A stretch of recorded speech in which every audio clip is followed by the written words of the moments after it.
ओम नमो भगवते वासुदेवाय। आज का जो प्रसंग है अति कल्याणकारी, बड़ा ही दुर्लभ प्रसंग है। देखिए, यह प्रसंग यदि स्कूलों में बच्चों को पढ़ाया जाए तो बच्चे संस्कार विहीन नहीं हो सकते। बहुत ही सुंदर है, एक बार देखना।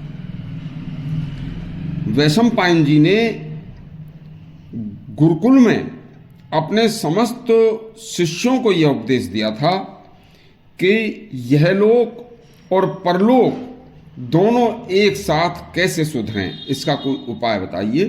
वही उपाय इस प्रसंग में बताया है। ऋषिवर बोले, बच्चों, जो आज मैं तुम्हें बताने जा रहा हूं, यह वृतांत सुनकर तुम अपने हृदय पटल पर लिख कर रख लेना। इस उपदेश के द्वारा मैं तुम्हें अपना समस्त जीवन जीने का रास्ता बता रहा हूं। तो आप इस रास्ते पर चलकर इस लोक में और परलोक में हर जगह तुम्हें संपन्नता और बहुत ही साधुता मिलेगी और दोनों ही लोग सुधर जाएंगे।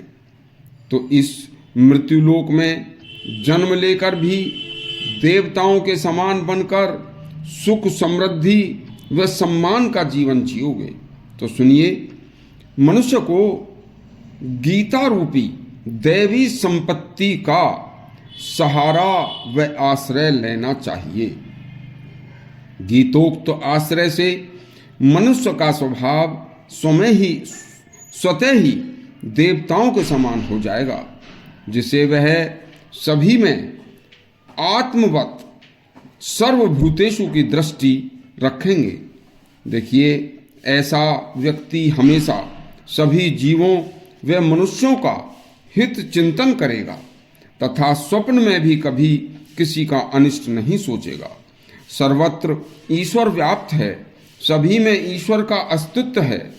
सभी को सुहृदय भाव से, सभी को सुख दुख, सभी के प्रति परोपकार की भावना, माता पिता व गुरुजनों की भक्ति पूर्वक सेवा तथा नित्य परमात्मा चिंतन करने से मनुष्य दैवी गुणों से संपन्न हो जाएगा और उसका यह जीवन तथा परलोक दोनों सुधर जाएंगे।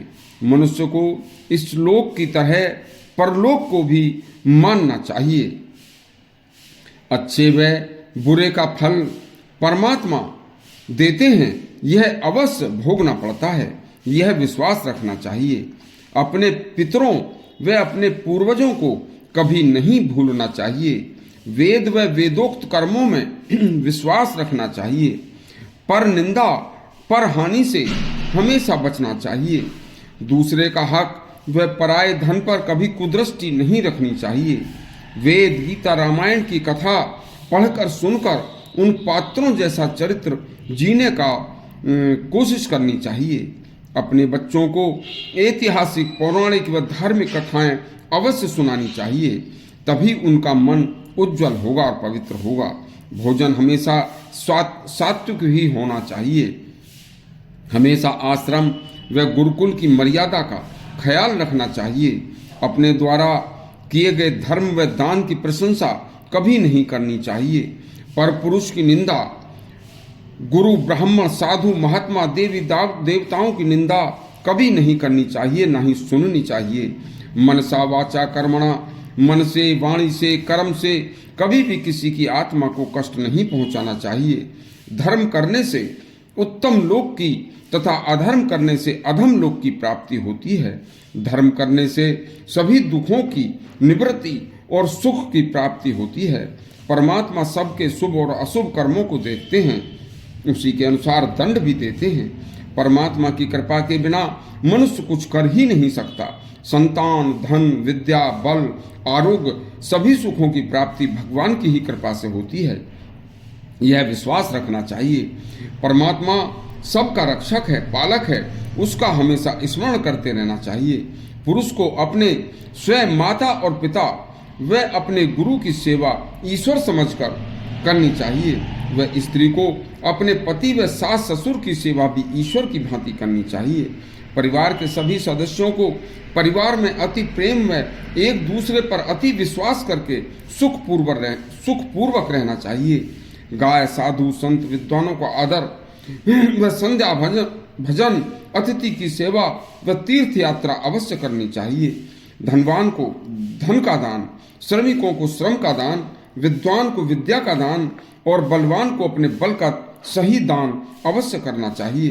भूलकर भी कभी किसी का अपमान नहीं करना चाहिए। अपने धन व बल का अभिमान कभी भी नहीं करना चाहिए। बड़ी से बड़ी विपत्ति आने पर भी धैर्य को नहीं खोना चाहिए।